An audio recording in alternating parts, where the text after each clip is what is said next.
Delhi police के गुंडे, और मैं उनको गुंडा कहूंगी जिसने ये काम किया, डंडा कहां पर एक महिला के लगा रहा था या डालने की कोशिश कर रहा था, ये हम सब ने देखा।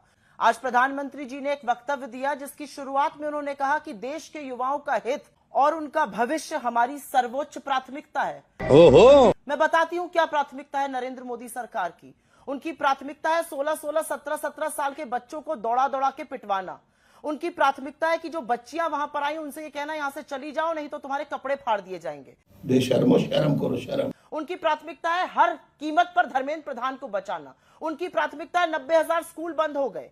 उनकी प्राथमिकता है कि शिक्षा को ठप किया गया, पेपर पे पेपर लीक होते जा रहे हैं। और अंजना जी जिस फास्ट ट्रैक कोर्ट की बात कर रहे हैं, आज उसका कच्चा चिट्ठा तो यहीं पे बयां हो रहा है। आज सीबीआई ने क्या कहा है कि 2004 के नीट पेपर लीक का जो आरोपी, मुख्य आरोपी संजीव मुखिया है, उसके खिलाफ हम कुछ नहीं कर सकते, हमारे पास कोई सबूत नहीं है। 2004 का जो अंडर ग्रेजुएट नीट पेपर था वो अपने आप ही लीक हो गया था। मुझे क्रेडिट नहीं चाहिए। मेरा अपना मानना है, एक औरत होने के नाते, इस देश की नागरिक होने के नाते, जो मंजर हमने जंतर मंतर पर और उन स्टूडेंट्स के साथ होते हुए देखा, जिस तरह से दहशतगर्दी कर रही थी पुलिस और जिस तरह से ये होने दिया गया। अमित शाह को रिपोर्ट करती है दिल्ली पुलिस, देश के गृह मंत्री हैं, जो नरेंद्र मोदी को रिपोर्ट करते हैं। जिम्मेदारी कहां है? इतना कुछ देश में हो रहा है, देश के प्रधानमंत्री और देश के गृह मंत्री कहां है? हम नड्डा जी को देख रहे हैं, हम जितेंद्र सिंह को देख रहे हैं। नुमाइंदा कौन है इस सरकार का? कहां है प्रधानमंत्री, कहां है गृह मंत्री? हम राजनीति कर रहे हैं। मतलब देश में अगर स्टूडेंट्स के ऊपर बर्बरता की जाए, निर्दयता से पीटा जाए, वो लहूलुहान किए जाए, नेता विपक्ष के साथ वो बदसलूकी की जाए कि उनकी नाक और मुंह से खून आ जाए, तो विपक्ष चुपचाप बैठा रहे, विपक्ष कुछ ना करे। ये राजनीति अगर है तो ऐसी राजनीति और होनी चाहिए। और मैं एक बात और बता दूं, छोटी सी, ये थोड़ी विडंबना है, अगर ऐसा 0.0001% भी मोदी जी के साथ हो गया होता तो पूरी party, large sections of media और खुद मोदी जी विलाप करके कहते कि कैसे उनकी जान को खतरा है, कैसे उनकी जान लेने की साजिश की गई। तो मैं भी कह सकती हूँ तो साजिशन किया गया नेता विपक्ष के साथ, लेकिन मुद्दा वो है ही नहीं। ये तो धोती खोल रहा है। मुद्दा स्टूडेंट्स है, मुद्दा फोकस वो है, और उनके साथ क्या किया जा रहा है। संजीव मुखिया के खिलाफ तो प्रूफ ला नहीं पा रहे, चले फास्ट ट्रैक कोर्ट बनाने की। क्या गौरव भाटिया जी, अब आप जवाब दीजिए। आजा आजा बेटा, आजा आजा। देखिए, आज जो नरेंद्र मोदी जी ने फैसला लिया है, पिता तुल्य है, ये हमारे बच्चे हैं। और हमारे बच्चे अगर प्रदर्शन करते हैं तो हमें सुनिश्चित करना है कि हम इनसे बातचीत भी करें और ये भी देखें कि आके कोई पर्चा लीक ना हो। रे बाबा, मैं तो तेरे को हरामी समझता था। जैसे इन्होंने बार बार कहा मोदी जी अभिभावक हैं उन बच्चों के, ये बार बार कह रहे हैं वो हमारे बच्चे हैं।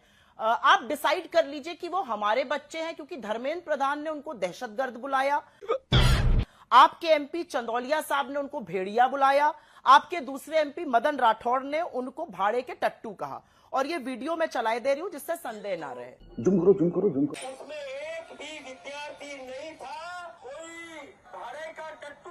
छात्रों के भेष के अंदर जो है ये भेड़िए है, छात्र नहीं है इनके साथ। क्या मार साले का खोपड़ी तोड़ साले। ये बीजेपी का वक्तव्य है, तो बीजेपी पहले डिसाइड करे कि वो आपके बच्चे हैं, हमारे बच्चे हैं, इस देश के युवा हैं, 16-16, 17 साल के मासूम लोग जो अपने हक की लड़ाई लड़ने आए हैं वो हैं, या दहशतगर्द, भेड़ियों और भाड़े के टट्टू है क्योंकि आपके लोग कह रहे हैं। तो पहले आप आज ये बात डिसाइड कर लीजिए। ये मैं पहली बात कहना चाहती हूँ, आराम से लेने का। हाँ, दूसरी बात मैं कहना चाहती हूँ, और ये जरूरी बात है कहने की, 17 मेट्रो स्टेशन बंद कर दिए गए, एडवाइजरी इशू करी है कि कनॉट प्लेस की सारी दुकानें शाम को 6:30 बजे के बाद बंद हो जाए। क्या बना रहे हैं आप इस देश को? ये इस देश के बच्चे हैं। पैलेट्स दिखाई दिए, एक बच्ची है जो आरएमएल हॉस्पिटल में वेंटिलेटर पर जिंदगी और मौत के बीच में जूझ रही है, उसके कंधे पर आप राजनीति कर रहे हैं। क्या बोल रहे हैं आप? और अंजना जी, ये जो आपने बात मुझसे पूछी, जो बीजेपी ने भी ये बात उठाई कि क्या हम राजनीति कर रहे हैं, क्या छात्रों के बारे में बोलना राजनीति है? अगर राजनीति है तो हाँ, ऐसी राजनीति होनी चाहिए। और धर्मेंद्र प्रधान का इस्तीफा इसलिए जरूरी है, एक महकमे में एक व्यक्ति बैठा हुआ है, उसके बैठे रहते बीच एक मिनट रुक जाइए, उसके बैठे रहते बार बार पेपर लीक हो रहा है, उसकी क्या जिम्मेदारी है, उसकी क्या जवाबदेही है? क्या वो झुंझुना बजाने के लिए बैठा है? क्या वो आरएसएस की शाखा अटेंड करने के लिए बैठा है? या देश की शिक्षा व्यवस्था और सुचारू रूप से पेपर हो उसके लिए बैठा है? कितनी बड़ी विडंबना है। शो के पहले पॉइंटेड सवाल है, पॉइंटेड जवाब दीजिए। अरे रुको जरा, सबर करो। एक मिनट अंजना जी, एक सेकेंड अंजना जी, छोटी सी बोलिए। बात। आज तक पर मैं शो के लिए आ रही थी, मैंने बड़ा सा फ्लैश देखा। उत्तराखंड में यूट्यूब ईटेक परीक्षा रद्द कर दी गई क्योंकि पेपर लीक हो गया। बिल्कुल। ये शो के पहले की खबर थी। बिल्कुल। क्या कर रहे हैं आप लोग इस देश का? ना आप भविष्य की चिंता कर रहे हैं, ना वर्तमान की चिंता कर रहे हैं। गौरव जी, और दोनों पर धर्मेंद्र जवाब प्रधान को दीजिए। ना हटाने की क्या मजबूरी है? अंजना जी, हाथ कंगन को आरसी क्या और पढ़े लिखे को फारसी क्या? यहां बहुत बड़ी बड़ी बातें हो रही हैं। रविशंकर प्रसाद जी भी राष्ट्र के नाम संदेश दे रहे थे, यहां पर बीजेपी प्रवक्ता भी कुछ बोल रहे हैं। सुन लीजिए ना जो वीडियो आ रहे हैं स्टूडेंट प्रोटेस्ट से, क्या कह रहे हैं स्टूडेंट्स, और स्टूडेंट्स का गुस्सा और आक्रोश किस तरह से फूट रहा है, क्योंकि उनके भविष्य पर अनिश्चितता है। और एक छोटी सी बात यहां पर अंजना जी मैं जरूर कहना चाहती हूं, क्योंकि ये बात भी कहनी जरूरी है। आपने कहा हमारी ऑफिशियल लाइन वो है जो जेपी नड्डा जी बोल रहे हैं, तो ये जो तमाम लोग भेड़िया और भाड़े का टट्टू बुला रहे हो, दहशतगर्द धर्मेंद्र प्रधान बुला रहे, तो इस्तीफा दिलवाइए ना इनका, बर्खास्त करिए अपनी पार्टी से, निकाल बाहर करिए मदन राठौड़ और चंदौलिया जी को। और अंजना जी, एक छोटी सी बात पर आप जरूर पूछेगा, ये नेता प्रतिपक्ष पर कटाक्ष कर रहे थे, भाई नरेंद्र मोदी तो सेशंस भाड़े का पता नहीं कौन सा अवार्ड खरीदने चले गए थे। यहाँ मंदिर में चोरी हो रही थी, स्टूडेंट्स आक्रोशित थे। मोदी जी और शाह जी हैं कहाँ? पता तो चले। गुमशुदगी के पोस्टर लगाए, गुमशुदा लिखाकर कहाँ है? और अंजना जी, मीडिया की क्या ताकत थी यूपी 1 यूपी 2 में? आप लोगों की आवाज से गृह मंत्रियों का रिजिग्नेशन होता था भैया। गृह मंत्री छोटे लोग नहीं थे, बहुत बड़े नेता थे वो जो गृह मंत्री के पद पे थे। वो भी दिन था। लेकिन ये जो अहंकारी चाणक्य हैं हमारे यहाँ केंद्र की सरकार में, इनको लगता है कि धर्मेंद्र प्रधान को अगर हटाया तो केंद्र की सरकार पर उंगली उठेगी, हम झुक जाएंगे।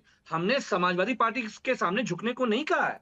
अगर प्रधानमंत्री जी ये कहते हैं कि बच्चे हमारे हैं, तो आप हमें बताइए कि पूरे कनॉट प्लेस में ये कश्मीर जैसा छावनी आप क्यों बना रहे हो?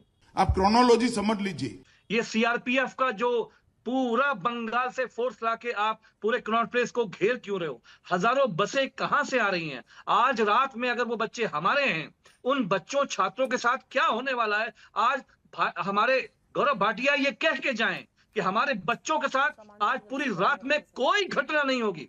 और सीधी सीधी बात माननीय राष्ट्रीय अध्यक्ष अखिलेश जी की तरफ से मैं पूछना चाहता हूं गृह मंत्री जी से कि गृह मंत्री जी, दिल्ली पुलिस को कौन सी ट्रेनिंग दिए हो ये हमारी बेटियों का, लड़कियों का कपड़ा फाड़ने की? ये किस पुलिस के मैनुअल में है?